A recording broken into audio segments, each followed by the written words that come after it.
Caríssimos irmãos da comunidade espírita Nova Era, oficial do Jiquiriçá, Bahia, é com muita honra que eu estou aqui dentro dessa perspectiva virtual, falando com esses nobres companheiros, onde nesta comunidade temos alguns amigos, dentre eles o nosso querido José Alberto, né? Irmão de longas caminhadas no que tange a trajetória da divulgação e do trabalho em prol da doutrina espírita. Zé, que é este grande abnegado, e eu quero saudar a toda esta comunidade com as minhas felicitações de boa noite e que seja extensivo aos queridos ouvintes da Rádio Transvale FM 107.1, que está nesta retransmissão, né? E quero abraçar a todos fraternalmente nesse momento de tantas dificuldades para a criatura humana. Rogar a Deus por bênçãos e que as bênçãos do Pai e que o amor do Cristo estejam sempre a nos envolver a nossas consciências e reinando em nossos corações. E assim vamos iniciar os nossos trabalhos desta noite, né? Quando nós vamos ter o prazer, pela primeira vez que eu estou junto a vocês, né? Grandes companheiros da comunidade espírita Nova Era, pela primeira vez e de modo virtual, mas será o início para, em breve, estarmos juntos, não é? E podermos realmente nos confraternizarmos mais próximos, como ainda necessitamos, certo? E hoje nós estamos aqui, nesta palestra online, para falar sobre o amor como poderosa medicação em família. Pessoal, quando nós estamos aí propondo falar do amor como essa poderosa medicação em família, os tempos que hoje nós estamos vivendo refletem muito bem essa questão. Nós vamos observar que a pandemia, como algo invisível, igualou todos a uma mesma condição. Tem muita gente que ainda não se apercebeu desse momento marcante e significativo, não para alguns, mas para todos.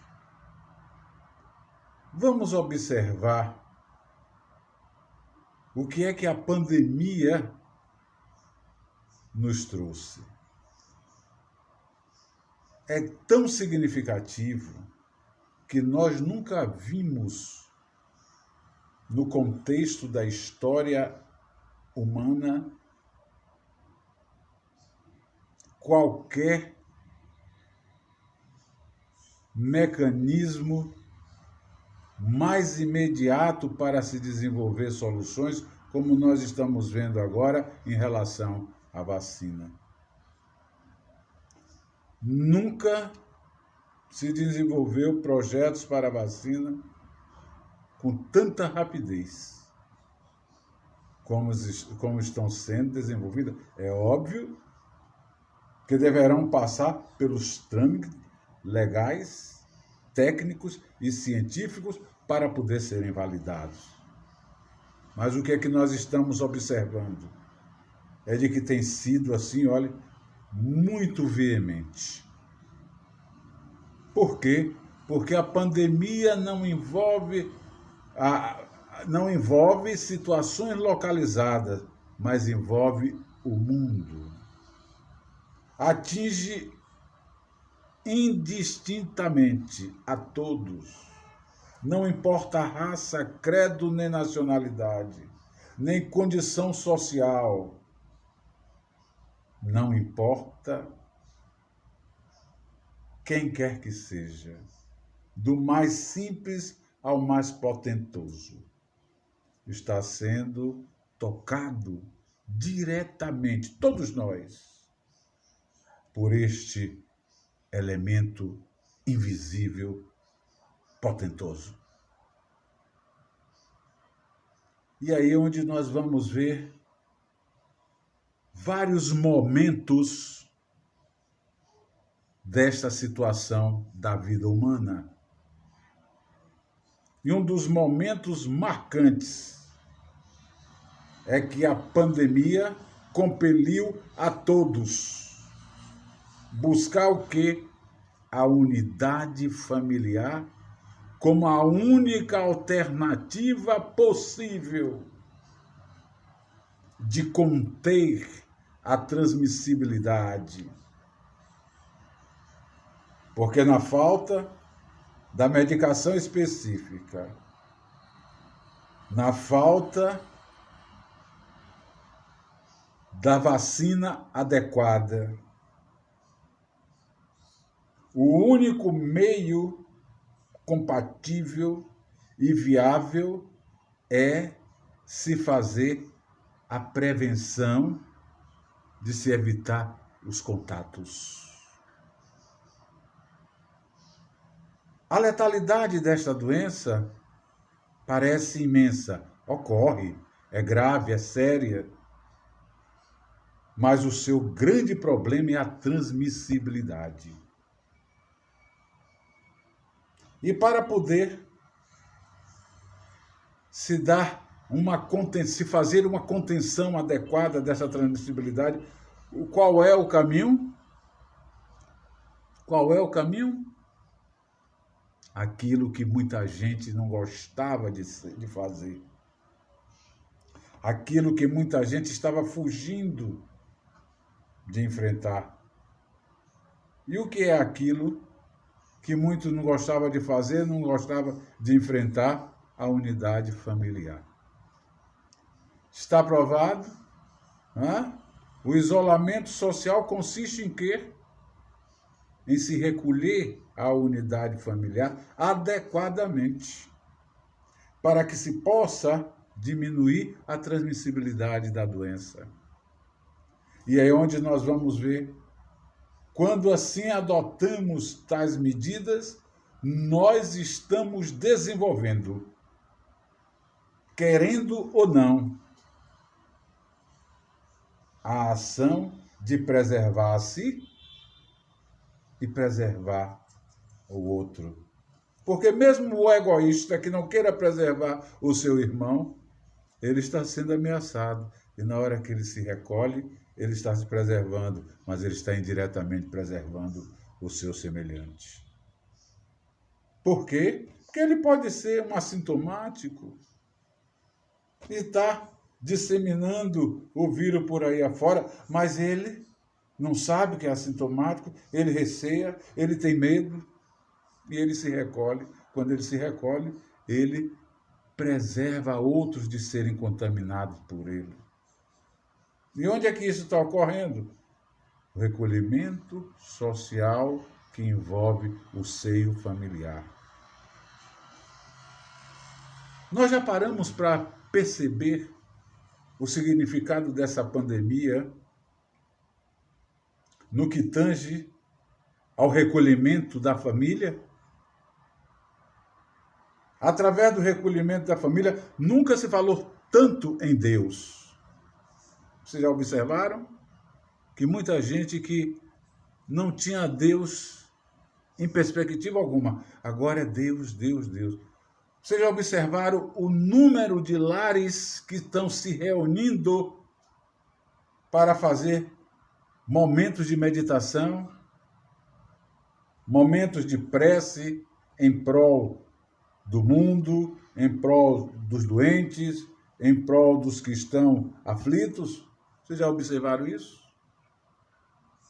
Isso eu não estou falando de situações localizadas, estamos falando do mundo em geral, salvo aqueles que radicalizem, radicais são, a vida se encarregará deles. E o que é que nós temos percebido?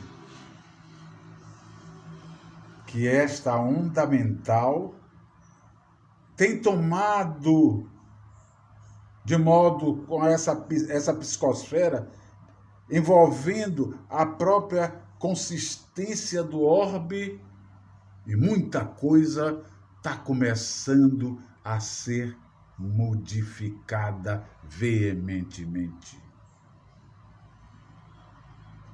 As renovações estão ocorrendo.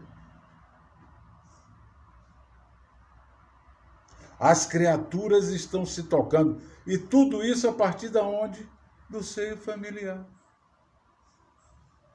Quantos não gostavam de estar dentro de suas casas e agora descobriram o verdadeiro tesouro que é estar junto aos seus filhos, ou junto aos seus pais, junto ao seu esposo, junto à sua esposa? Tem outros fatos deploráveis? Tem.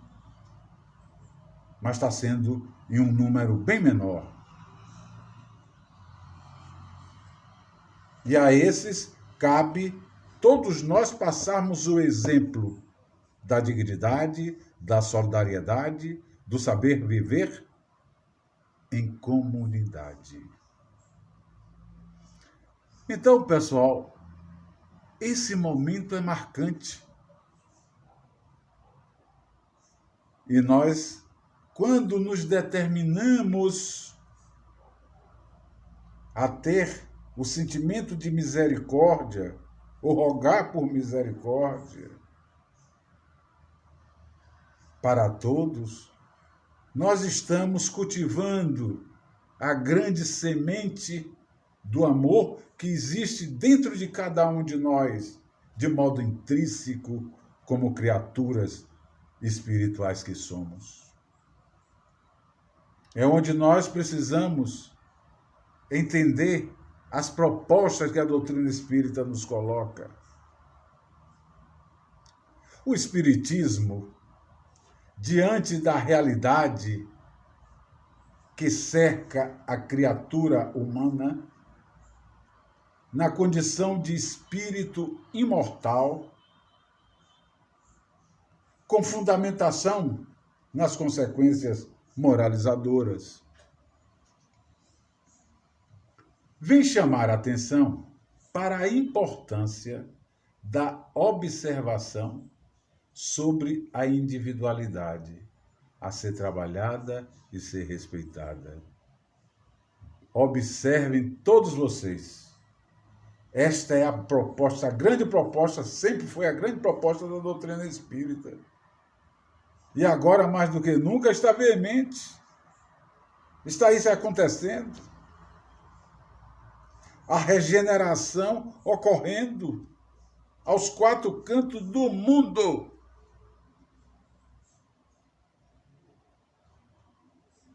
Sem existir antagonistas, sem existir inimigos, ou seja, todos proclamando um só sentido, a solidariedade. Nunca se exercitou a solidariedade em todo o mundo como está sendo exercitada agora, minha gente. Agora. Isto é uma marca. Isto é sinal de grandes transformações na vida da criatura humana. Isso é a presença de Deus em nossas vidas. E a doutrina espírita sempre chamou a atenção para essa grande realidade. Considerando a criatura humana como espírito imortal. Todavia, é a doutrina que nos fala o quê? Para tanto requer assistência constante, harmônica e competente por parte da convivência familiar, desenvolvida no seio desse grupo social que é a família. E esse desenvolvimento ocorre como? Através da educação praticada com sentimentos de amor, fraternidade e solidariedade. É o que nós estamos experimentando aí agora, pessoal. E isso vem caracterizar, isso vem nos trazer como luz fundamental a reflexão para que nós possamos apreciar a grande proposta do Mestre, a grande proposta do Cristo, a lei do amor. Quando Jesus nos falou da lei do amor, ele nos mostrou esta dádiva monumental, a tal ponto que o amor apresentado por Jesus resume inteiramente a sua doutrina. O amor resume inteiramente a doutrina de Jesus, visto que esse é o sentimento por excelência. E os sentimentos são os instintos elevados à altura do progresso realizado. E o que é que nós estamos vendo? O progresso sendo realizado. Estamos vendo que a criatura humana se afastando das suas situações instintivas para adentrar a grandeza nobre dos sentimentos, pessoal. A lei de amor apresentada por Jesus substitui a personalidade pela fusão dos seres e extingue as misérias sociais. Vejam, observem isso, está dito lá no Evangelho segundo o Espiritismo, no capítulo 11. E o que é que nós estamos vendo? A lei de amor substituindo o personalismo no momento de pandemia, fundindo os seres, onde todos estão se buscando. E se todos estão se buscando, as misérias irão ser extintas. Porque nós iremos buscar um ao outro com o sentimento de irmãos em caminhada. Meus caros irmãos da comunidade espírita Nova Era, a nova era está em nossas vidas. A nova era garantida por Jesus com a vinda do Consolador prometido está sendo renovada para que nós possamos realmente, na congratulação universal, desenvolvê-la cada vez mais ascendente. E é onde nós precisamos, não é? Nos conhecer. Tudo isso que aí está, nós precisamos saber o quê? Por que razão estamos enfrentando? Antes de tudo, precisamos ter ideia da Constituição humana, né? Sabermos quem somos. Falamos muito, somos espírito, eu sei que eu sou espírito, como é esta Constituição? E aí é onde nós vamos ver a importância da família, quando nós nos conhecemos e iremos preservar e lutar por essa unidade tão importante que muitos têm tentado a desconstruí-la. a desorganizá-la para poder instalar a pândega, a desordem, os desencontros, a dor. Porque as pessoas que não têm um referencial, as criaturas que não têm um abrigo, as criaturas que não têm onde poder reflexionar os seus atos, as suas atitudes, permutar e aprender, realmente são criaturas que vão estar susceptíveis aos danos da vida pela contingência moral. E aí é onde nós precisamos saber quem somos. Quando falamos somos espíritos imortais, sim. E como é que isso se caracteriza? E por que nós estamos enfrentando? Qual a finalidade? O que nós podemos tirar disso tudo, pessoal? Então, antes de tudo, a Constituição humana nos mostra a existência e sobrevivência dos espíritos, ou seja, a nossa existência como espírito e nós, nesse momento de vida física, sobrevivente. Vivendo o momento físico. Então, é onde nós precisamos nos conhecer como espírito, princípio inteligente do universo. É o ser que pensa, é o ser que tem vontade. E como tal, é um ser imaterial. Para agir no mundo físico, ele precisa dos mecanismos adequados. Por isso é que nós precisamos saber o princípio das coisas: Deus, Espírito e matéria. Aí está a trindade que forma tudo o que nós imaginarmos. Deus, o ser criador, o Pai onipotente, misericordioso, bom e justo. O Espírito, a obra da sua criação, para fazer parte na obra da criação. Imagine.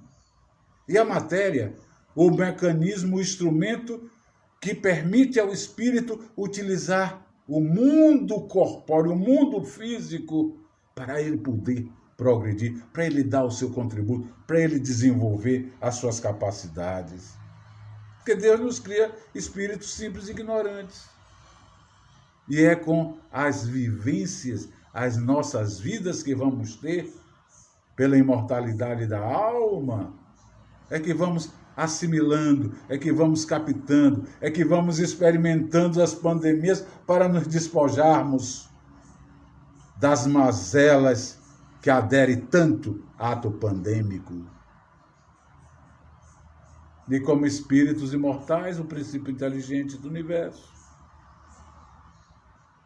Mas ele precisa ir à vida física, então ele precisa o quê? Das energias necessárias, energias que envolvem a matéria.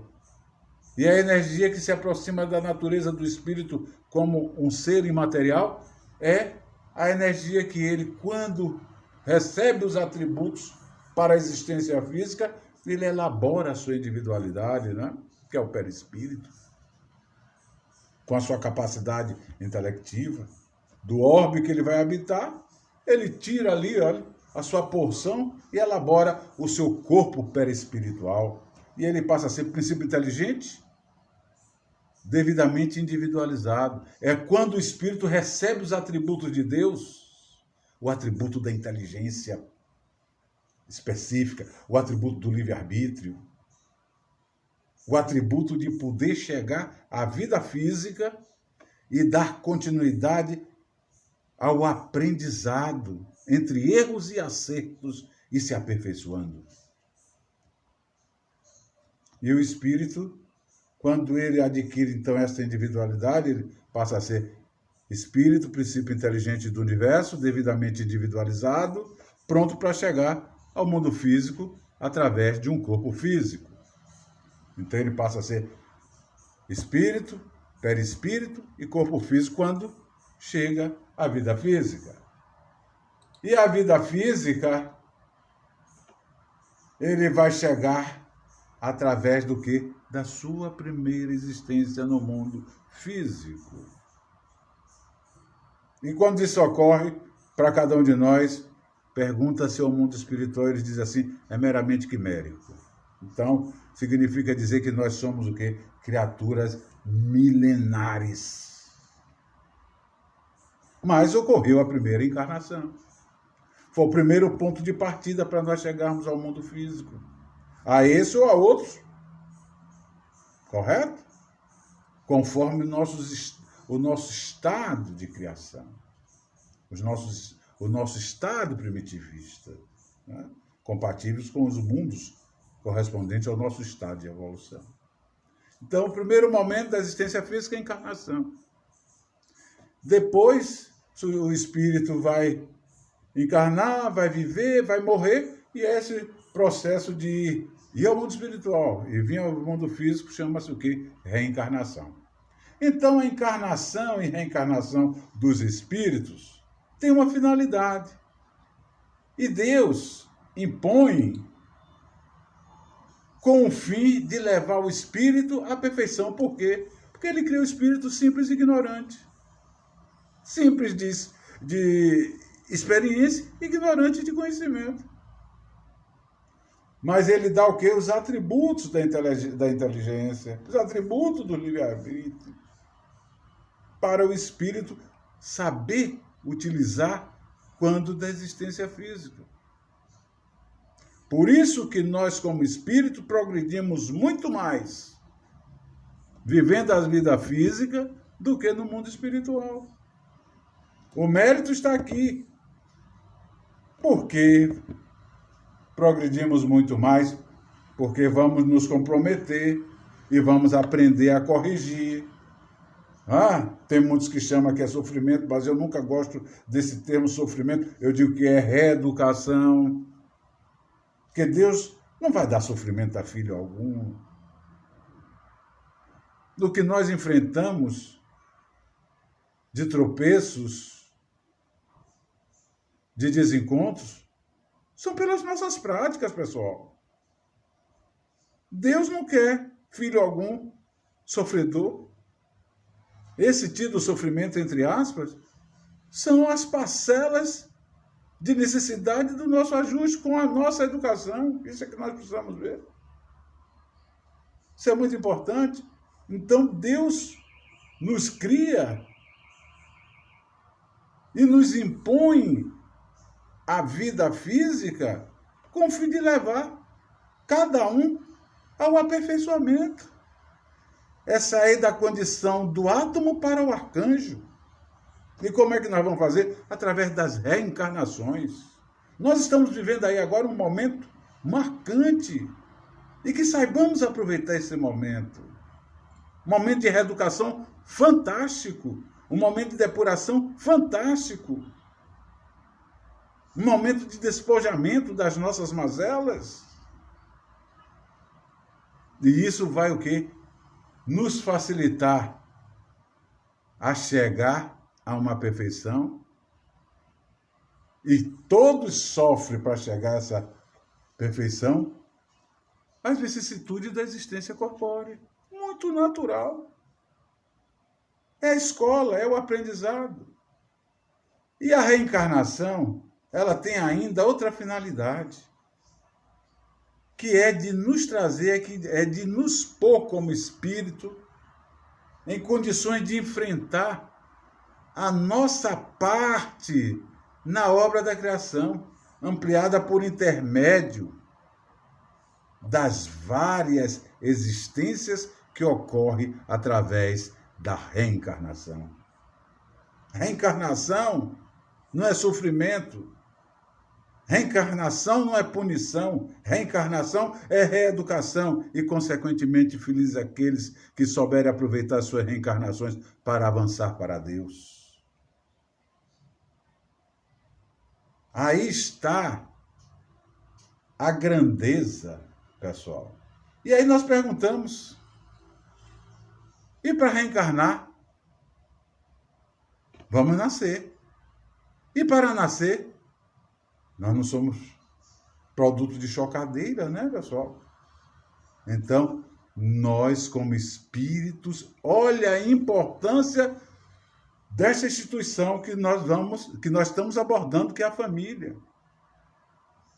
Para chegarmos à vida física como espíritos, necessitamos de quê? Da família. A família é o primeiro grupo social do qual fazemos parte. E estamos ouvindo tantas aberrações em torno dessa instituição tão marcante, tão preciosa, tão significativa e tão necessária para poder se organizar uma sociedade. Na família é onde nós vamos experimentar os reencontros. É na família que agrega na sua constituição aqueles que se reencontram para promover a magnífica tarefa da reconciliação na trajetória evolutiva da vida. Quando nós estamos falando disso, aqueles que se reencontram, quantas vezes nós já ouvimos irmão dizer, não gosto do meu irmão? Filho dizer, não suporto o meu pai. E eles estão ali, irmãos, pais e filhos, é para um não suportar o outro, para ser antagônico um do outro? É aí onde entra a grandeza das nossas capacidades como espíritos e entendendo de que a vida não se inicia no mecanismo uterino da mamãe para acabar na podridão da campa, mas que a vida se extrapola nas portas do além-túmulo. E que com a reencarnação, a família reúne exatamente aqueles que se buscam para se reconciliar. Então, quando tiver diante de alguém que tenha este desencontro no seio familiar, o encoraje a perseverar no bem e a olhar o irmão, o pai, a mãe, quem quer que seja, como o grande irmão do ontem que foi magoado ou que magoou. E aprenda a sublimar isso perdoando. Aí começa a aplicabilidade da lei do amor. E quantos estão hoje com a pandemia aprendendo a se suportar? E quando aprendem a se suportar, superando e se redescobrindo e entendendo que não estão ali para serem antagônicos, mas para desbastar as arestas que antes os separavam. Meus caros irmãos desta comunidade, a tarefa nossa como espíritas é grandiosa, é bela e é significativa para a criatura humana. E ainda no seio familiar nós vamos encontrar o quê? Aqueles que se buscam no fortalecimento dos laços afetivos para darem continuidade e favorecerem ao crescimento da família universal. São aqueles que já não precisam mais do laço consanguíneo. Os anteriores ainda precisam. Imaginem, se eles estiverem fora desse laço, estivessem fora, seriam antagônicos, seriam verdadeiros inimigos, a ferro e a fogo. Aí vem o laço consanguíneo para aplacar. E já tem aqueles que não precisam mais do laço consanguíneo. São os irmãos, em universalidade. São os irmãos que se buscam, às vezes até para chegar em determinadas famílias, ser ponto de equilíbrio em relação aos outros que precisam se estabilizar. E é onde, então, nós vamos apreciar a grandeza da família, como instituição acolhida em um lar. O lar é a primeira escola na renovação da humanidade, porque é onde vai abrigar é onde vai formatar, é onde vai dar sustentabilidade à família. O lar, primeira escola na renovação da humanidade. Com amor, cabe aos pais a tarefa sublime de guiar os seus filhos pelos caminhos da educação moral e intelectual, pessoal. E não vamos negligenciar disso. O mundo está enfrentando o que está enfrentando pelos desencontros, pela paternidade e maternidade irresponsável que sempre vigoraram em nossos meios, pelas ausências, pelas indiferenças e pela falta da educação, do acolhimento, do ouvir, do advertir, do guiar e do de transformar criaturas. É no lar que a convivência que experimentamos na vida familiar deve ser transformada em uma grande oportunidade de trabalho, conquista de valores elevados. Aí está o significado. Aí está o amor como poderosa medicação em família. Aí está o remédio que irá abrandar essas ulcerações degenerativas de consciência que estão reinando nos indivíduos pela falta familiar.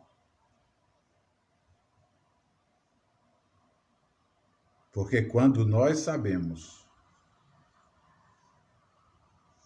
das nossas individualidades, dos nossos compromissos diante da vida, precisamos estar sempre atentos para a advertência do Mestre, quando ele diz: a cada um segundo as suas obras.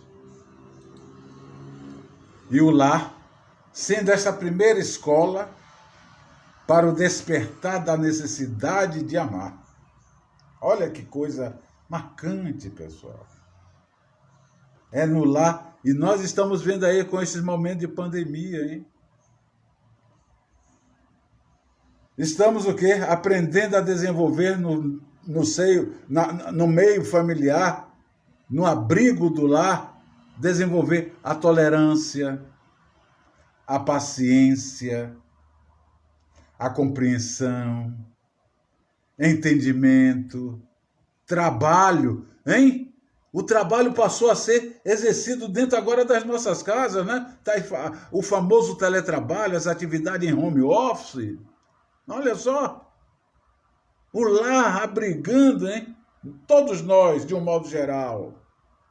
O trabalho, a bondade, a gratidão.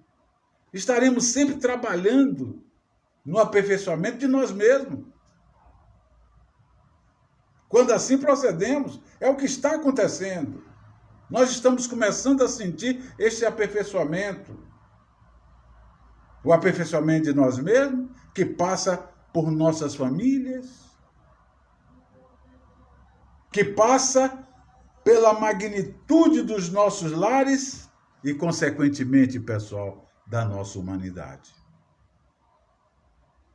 Aí é onde entra o lar com essa expressão marcante, porque ali está o recolhimento familiar. O lar como templo da família, um educandário evangélico. Nós precisamos dar continuidade ao que estamos fazendo. Deus estava ausente dos lares. Foi necessário chegar à pandemia para muitos lares buscarem Deus, buscar os ensinos de Jesus. Graças a Deus, muitos estão aí implantando evangelho no lar. E que todos saibam tirar desta grande oportunidade profundos ensinamentos. E que possa fortalecer realmente no interior do lar, na convivência da família, o amor como este poderoso medicamento salutar, renovador,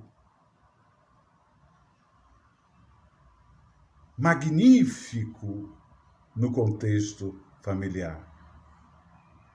Jesus nos ensina, pessoal, em uma de suas passagens, conversando com Pedro, e foi uma conversa quando ele fazia a implantação do evangelho no lar de Pedro, hein? Que beleza, hein? Que maravilha, hein? E Jesus instala ali o evangelho na comunidade da casa de Pedro, no seio familiar de Pedro, e ensinando o seguinte: é o mestre que diz a Pedro, a paz, olha, observem, pessoal, observem se não é o que nós estamos aí enfrentando. Veja o enunciado do Cristo, no momento em que ele elevava o grande significado da família para o mundo, ensinando a Pedro, dizendo: a paz no mundo começa sobre as telhas a que nos acolhemos. Se não aprendemos a viver em paz entre quatro paredes, como aguardar a harmonia das nações? Imaginem vocês. E é verdade. Se nós não habituamos a amar o irmão mais próximo, associado à nossa luta de cada dia, como respeitar o eterno Pai, que nos parece tão distante? Aí está um dos momentos para nós refletirmos, e de modo bastante atualizado para o que nós estamos enfrentando. Aí está o enunciado de Jesus, e quem nos traz esse enunciado foi o Espírito Neio Lúcio, como repórter do mundo espiritual, falando sobre este encontro de Jesus e esta beleza de máxima que o mestre proferiu quando da implantação do evangelho na casa de Pedro. E o Espírito Neio Lúcio, pela mediunidade de Chico Xavier, de Francisco Cândido Xavier, né? De Chico, né? Pela psicografia abnegada, trabalhadora e redentora, como foi Chico, nos traz esse grande legado. Então aí está para vocês o que eu teria humildemente para apresentar como amor, né? Na condição o amor como poderosa medicação em família. Busquem a aplicabilidade deste amor no seio familiar e modificaremos o mundo, porque a família edificada, organizada, centrada, irá produzir uma sociedade na mesma intensidade. Rogo a Deus Pai Todo-Poderoso, ao Mestre Jesus, a intervenção dos bons espíritos que nos assiste, que nos ampara, pedindo à Mãe Santíssima que interceda por todos nós nesses momentos, e que as bênçãos de Deus e que o amor do Cristo envolva a cada um de vocês. Foi um prazer muito grande. Muita paz, e espero estarmos juntos mais para frente e até pessoalmente visitando essas pradarias belas como é o Vale do Jiquiriçá. Fiquem com Deus. Um grande abraço a todos.